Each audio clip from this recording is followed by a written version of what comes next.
Hey there, biologists. In this really short video, I'm going to walk you through 3 quick examples of how to cite your sources for the genetic disorder research project. I'm going to use 3 sources that will be commonly used, including Medline Plus, Mayo Clinic, and also I'm going to use one example of a public foundation. So the research topic I'm using as an example is the cystic fibrosis research topic. So say, for example, I was doing research on, I'm just going to choose something at random. Let's do symptoms. So say, for example, I'm typing a bunch of symptoms, blah, blah, blah, blah, blah, blah, and maybe that information came from Medline Plus.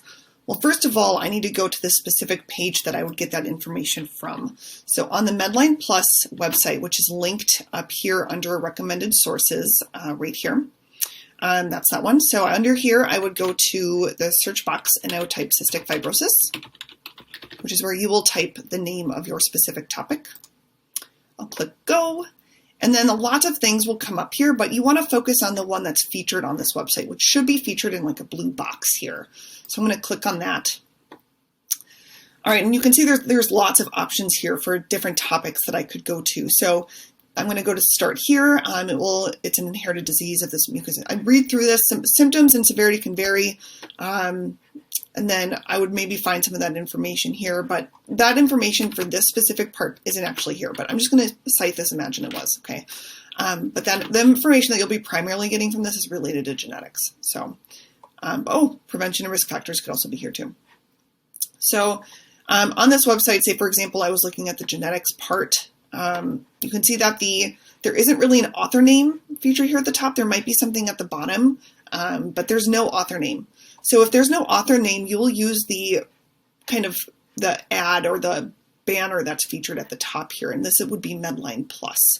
So for my bibliography, I'm going to click to go to my bibliography, and in my bibliography, I would type Medline Plus, and I'm getting this information from up here, by the way. This is the format we encourage you to use.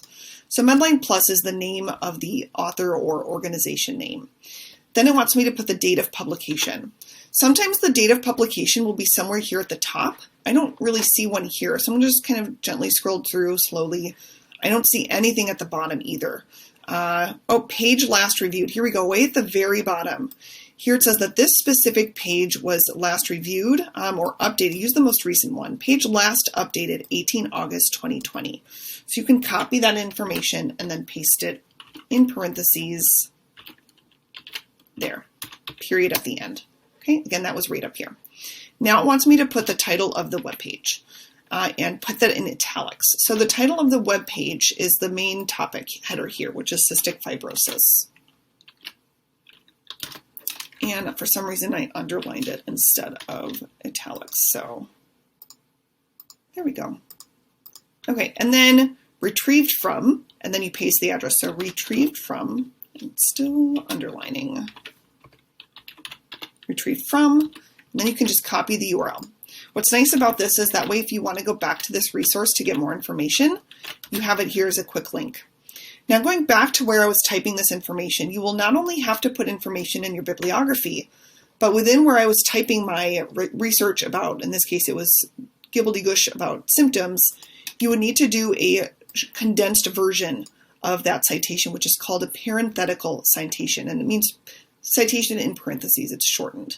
So that information came from, and again, you could actually go back to that bibliography and copy the first 2 parts of it, the name and the date of publication. So I'm going to just copy that, go back up to where I was, which was right here, and I'm going to paste it. And all I have to do is just change the location of that parentheses, just delete that one. Bam. So that's an example of how I cited information from Medline Plus. Now let's do another example just to go through it. So we've got Mayo Clinic. Looking through the website, I'm going to go to cystic fibrosis, try to find the most relevant information on the Mayo Clinic website for my topic. Sorry, it's taking a while to load. There we go. All right, so you can see a lot of different things come up. I'm looking for kind of the most general page. This says symptoms and causes, which might be a good start.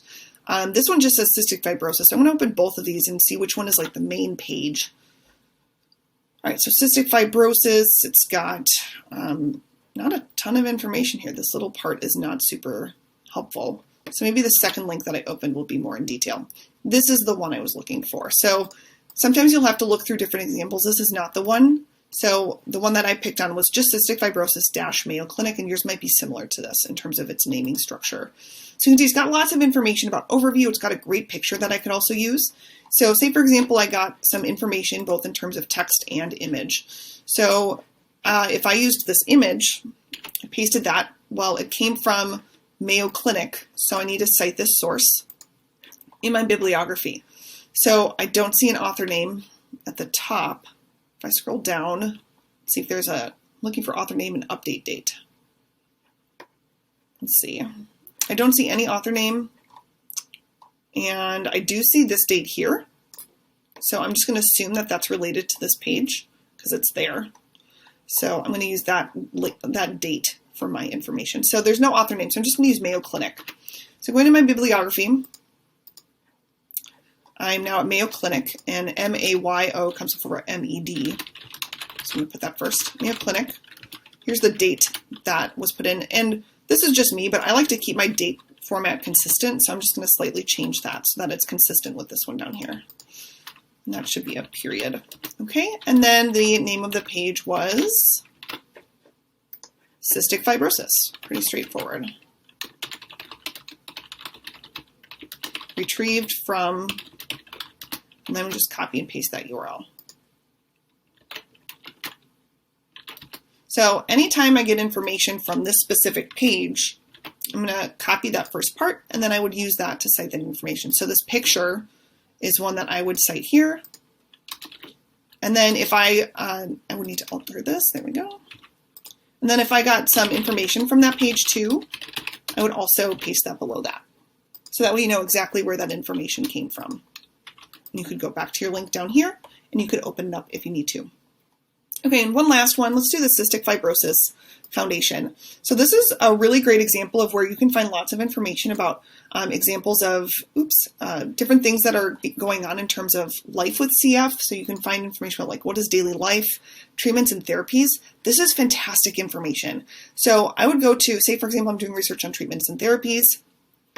What are some different things that is being done to help improve the quality of life for people with cystic fibrosis? So this is where I might get a lot of this information. Let's see, basics of lung care. Maybe this is a page that I'm using. You can use this specific page, but if you're getting a lot of information from this overall website, I'd honestly be okay with you using just the main foundation page, okay? I will let you choose if you want to use specific pages and cite specific information there, or if you just want to use the main one. But if I was using this one as my specific page, say I was on treatments, say it was under treatment and management, which is right here. I typed a bunch of information that I got from that website and I'm putting it in my own words. And then I would go to my bibliography to type that in detail. So the basics of lung care, I'm looking for an author name and a date. Let's see if I can find great videos that help explain it too. I don't see anything in terms of author name. I don't see dates. Don't see anything about that here. So in a case where there's no author name, and especially when there's no date, let's go through that. So similar to these, there was no author name, so that isn't changed. But what is changed is that there's no date. So the page here is titled, let's see, okay, Foundation. Let's start with that. This is the name we'll use, Cystic Fibrosis Foundation, which comes before M. Cystic Fibrosis Foundation, period. Date, there is no date, so no date, period. Super easy. Okay, but don't put that if there is a date. Make sure you're practicing these skills. The name of the page is Basics of Lung Care. Period. Retrieved from. And then you could copy this detailed link and put it here.